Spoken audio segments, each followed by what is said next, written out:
Yo, what is up, my fellow animals? Welcome back to another episode of Crafting with Cordell. Guys, as you can see, we got the replay mod working. That first little bit allows us to have a little more cinematic views as at the beginning of the episode. I think it's going to make the videos a lot better. We're going to use it, I think, a little bit today. I think there's a couple things that I have ideas and visions for, but as you can see, we did place the more roadway. Or now it's pretty just basic. It's just blast stone. It is what it is. But we're working on getting our main area, or at least our starter base, connected to what is going to be our quote-unquote industrial district in the corner that we did a bunch of work on in the last episode, where we created 5 automatic farms. So if you guys didn't see that episode, make sure you go back out and check it, because it is making it a lot easier to get emeralds on lock in this world. But yes, we do got the replay mod installed, and the plan is to do a bunch of building today. We started with the roadway. The roadway is not really what the main focus is. I just wanted to get more of it started. As you can see, we did get rid of our pedestal tower. I wanted to make something that was going to be like in the center of our village that kind of was like a focal point, and it looked good as is, but I think as things get built longer and go on longer, that it wasn't looking all too hot, and that it's not what I wanted necessarily. So we got rid of it. We moved it over. I think we'll do something like that eventually, but it's gonna be much grander, much bigger. But for now, it is gone, and it allows us to have a nice clean road path. I will take all this dirt, get it terraformed up and around to the bridge edge. And I have a couple ideas for like one side to the other, so like the elevations are going to be a little bit different from one side to the next. But where I really want to start working on in today's episode is in the basement of the trading hall. And obviously this isn't, but I want to get a start on the sewers. So I gated this off a couple episodes back. That's because it's going to be the entrance to the sewers, the Crafting with Cordell sewers in the main, or the first area, because I have big plans for this world. This world ain't never gonna go away as long as I can help it. We're gonna start digging out a tunnel in here to get the sewer started. This will be one of the main entrances, and I have ideas of where I want to connect it. If we fly over here, if I can fly smart, if I fly over here, not too long ago I hollowed out a area that I'm going to put a nice little market down in over here that goes down, drops in, and then the sewers can also connect into here. And I'm going to have areas like that where we could just get into the sewers, and it'd be like another travel point, and then a kind of a new immersion for the world. So we have like the docks here, we have, the trading town, but then you have underneath is the sewers. I think it'd be pretty neat. It's pretty I think this idea is going to work out nice. So let's get started. The first thing we need to do is definitely we need to clear out some stone. That's what I'm going to do now. I'm just going to start digging. So let's get at it. There's nothing like a big old long empty tunnel to get you inspired to build. Yeah, so for now today, I think the goal is just to get the first starting of the sewers dome, where it's just a straight line. Eventually it'll branch off right, left. It'll be almost like a maze, not necessarily a maze, but like you can spend time down here, and it would actually be like there's new areas. Like maybe at some point we find like a shelter for like where homeless people would live, like an underground like layer. If you push this wall a little bit, it goes out to the river. Like I can give you a little demonstration here. If I just push just a wee bit, just couple more blocks here, and it's funny, I think I placed all these blocks out when I was a little bit of light so people could see. Yeah, right here it's like water will start to spill out right at that gravel. So I don't want that. I don't want water flowing into my sewer systems from the outside. I will have maybe my decorations will kind of demonstrate that, like, oh, it's going out to the sewer, or going out to the oh, I don't have enough to replace what I used. I'm so confused as to how that worked out. But, it's okay. But now we get to, again, use the replay mod, where I can start building up the actual tunnels. And while I'm doing that, you guys get to watch from a nicer point of view, and not just my perspective, or, it's not just me cutting back. So let's get this tunnel. Let's start building some sewers.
The sewer has been officially started. It's taken me a minute. One, because, you know, you got to get the building, you got to get your planning done. But two, I also have fell sick this last week, and it's been a problem. I wanted to get a video out a couple days before recording this, but man, I feeling bad. So obviously it's a new day, and you can hear it in my voice. But we're still gonna get this video. We're gonna keep pushing forward, keep working on this video for you guys. But as you can see, we have the entrance to the sewer. I like this. The only thing that may be pushing this up one, but otherwise I think it does a good job flowing from our redness into the sewer system. And as you saw in the replay mod, we have our drains, but not in this. Like at the end of the tunnel there'll be drains, but it looks like these, I'm using diorite as like a little spigot, I guess, and we're using sea lanterns to light up in the water, give it a look there. One of the things that I thought after I built everything is that, like, that looks like a good hole that could spit out water. Like, if you're doing some kind of system, not bad. A lodestone, not a bad idea. But without further ado, let's get into the sewer system. Bang. This is the finished sewer, and I know it's just right now it's just one long hallway, but as we're going through, and it's very repetitive, but you see we got the sea lanterns, not sea lanterns, copper lamps going through. Every other we have a crossing. My plan for the future is to shoot off into different hallways that go into different corridors of the sewer system, and then maybe like eventually we get into like a underground society, quote unquote, where like you're homeless of my Minecraft world live, and then it's inhabited by some villagers and maybe some copper golems, just something to give it life. But for now we just got this one large corridor, and as you can see we got some malfunctioning lights that are just constantly blinking on and off. This one's moving a little faster, you know, give it, you know, two different reasons, short circuits, whatever you want to say, that is causing them to blink. But also, if we stand still here, maybe we can see it. You saw that drip right there. We have water on top of these half slabs that drip. So as you're going through, you're getting drips on your head that give it a little bit more life. Now, I don't think this is fully, like, obviously the sewer system itself isn't fully done, but I don't think, there's still probably some more texture. Like, we'll add some like mossy cobble and maybe some algae that grow at the bottom of the sewer system. But for now we're gonna leave it as is. It's taking a minute for me to get this. I really like the design. I think it works better in shorter distances because it's not as repetitive, but I think once we start breaking in more hallways, it'll look a lot better. One more thing that I really liked was adding the tuft to the cobblestone on the walls, is because or I think it makes it look like that's grime, like this is a grimy rock versus, you know, somewhat clean rock. So the grime in that is annoying. Listen to that. Okay, but like when you have the tuff mixed with the cobblestone, like I said, it just looks like there's grime built up on the rocks. And in a sewer system, it's not going to be clean, even though we use these white clear stone, clean, you know, makes it look a little cleaner than it is. But and then we have another spigot here that we can't actually close, but for the hinge being on the bottom makes it look nicer. Makes it look like it flips down. But you know, and we got the sea lanterns again lighting up the bottom. I really like the sewer, man. I came together, I sat down in a creative world and put it in, came together. I really do like it, and I think it's going to add more immersion to the world as we go through and as we expand on it. I think once we expand on it, I got great ideas for this, or big ideas for this sewer that I think will be awesome. So now on to the next step. So we get out. Oh, let me out. I don't want to be stuck. I'm not a sewer rat. Next step. The next step is the nether tunnels. The nether tunnels is something that we've kind of touched on, but it's been neglected a little bit. Big tunnel day, you know what I mean? Like we worked on sewer system, now we're at the tunnels. You know, it's just nether. It's just netherrack. That's all it is. I want to create something that, one, makes it so nothing spawns. So I think we're gonna have to push up these stone stairs up, or make them slabs on top, and then nothing will spawn there. And then make a do some kind of pattern. I think it's going to be not like the same as the sewer system, but we're going to have a, you know, support structures all around the nether as we go, and then extend it all the way. I don't know if I'm going to do this whole tunnel because I feel like that could be quite of a bit, but I do want to do a little bit. My idea for it is as you get to the next area, it kind of morphs into, or like there's a part that stops and it morphs into what the next area is going to be. Like this area is the trading hall, which is you know, we can figure out something to do there. And then I don't have enough food. And then this area is an attic. We can make it look like an empty attic, kind of merging into the tunnel. And as you go down to as you get down to the, gosh, I can't think, the animal mines, and it's going to be it's Japanese themed inspired, we can make it look more of a cherry blossom Japanese theme as we morph into tunnel. But I think we're just going to get the basic structure supports that will be in the majority of the tunnel as we go down and go from there. So that is the next step. More replay mod inbound.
So I may have bit off a little more I can chew, but as you can see, the nether tunnel is pretty much done, except for the fact that once we get about here, yeah,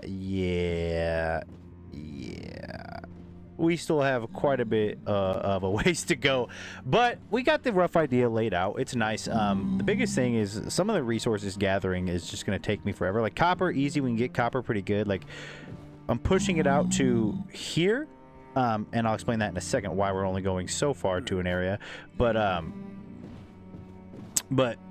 using warped trees, and that's my biggest bottleneck. I think maybe that, or maybe the prismarine, or the smooth quartz. But as you can see, it moves pretty smoothly. It doesn't stop. We like it was before. We have walls pushed up, but let's get out and kind of show you, so it's not running by you at mock speed. So we have our staircase, kind of little nice little arches going on.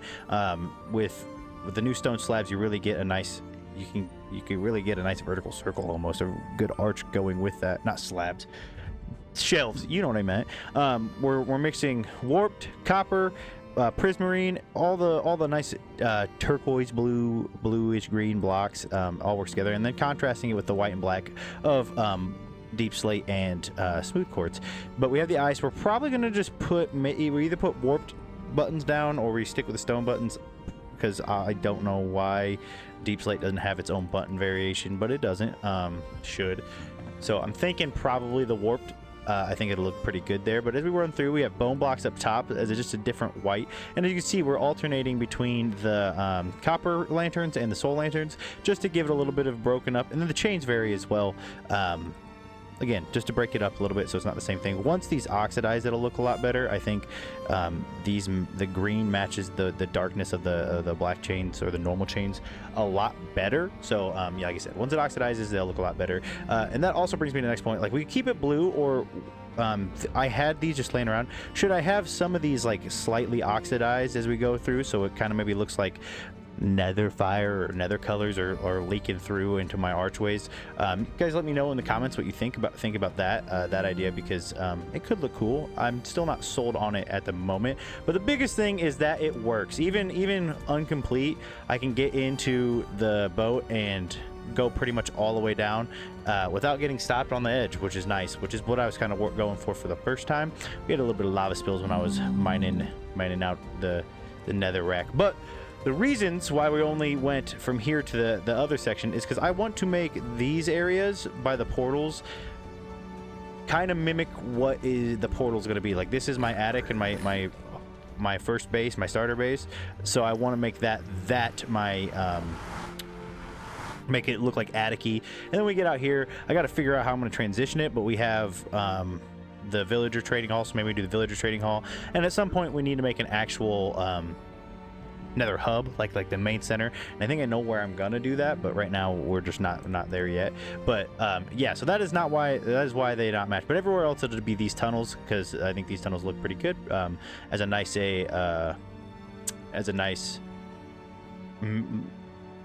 cohesive tunnel throughout the nether. One thing I maybe wish I would have done, but we're fine with it now, is maybe push these out, because you move so fast on the boat that maybe pushing them out to 5 wide instead of 3 in between. But otherwise, because it does look really repetitive, but I like it.